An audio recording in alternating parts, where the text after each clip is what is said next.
Comment peut-on voir le sol d'un lieu couvert de nuages, comme Vénus ou Titan?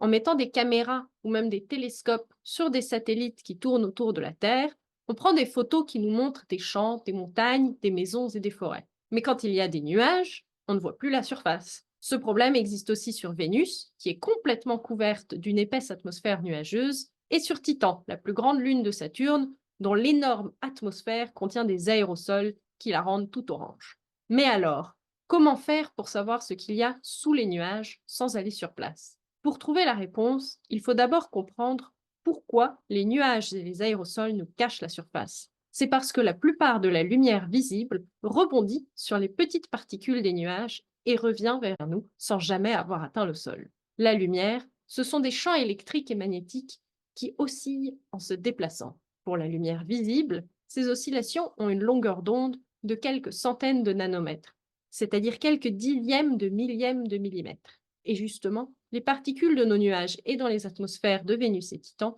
sont un peu plus grandes que ça. Par conséquent, la lumière ne peut pas passer et rebondit sur ces particules, un peu comme plein de petits miroirs qui renvoient de la lumière.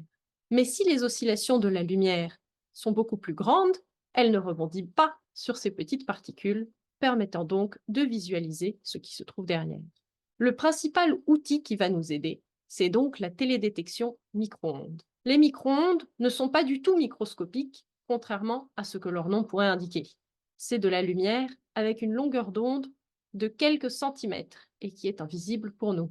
Les micro-ondes sont utilisées bien sûr dans les fours à micro-ondes, mais aussi pour Internet, la télé, le téléphone et les radars. La télédétection micro-ondes est une des sortes de télédétection spatiale, sujet qui a déjà été abordé sur la chaîne du 9 Docteur.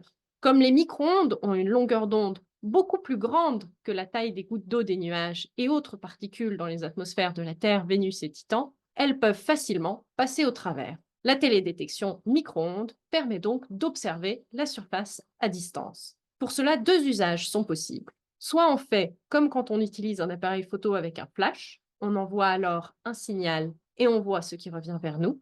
C'est le principe du radar. Soit on éteint le flash, aucun signal n'est envoyé et on détecte juste ce qu'émet la surface. Ça, c'est un radiomètre. Dans la radiométrie micro-ondes, on utilise le fait que tout corps émet de la chaleur qui dépend de sa température et on arrive donc à mesurer cette température. Pour regarder les surfaces de Vénus et Titan, on peut utiliser des instruments sur des missions spatiales comme le radar radiomètre de la mission Cassini ou des énormes radars et radiotélescopes sur Terre.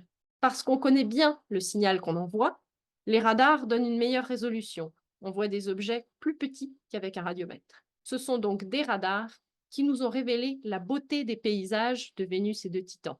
Sur Vénus, on a par exemple découvert des montagnes, quelques dunes et plusieurs sortes de volcans différents. Sur Titan, on a trouvé des paysages semblables à ceux qu'on voit sur Terre, avec des montagnes, des dunes, des rivières, des lacs et des mers.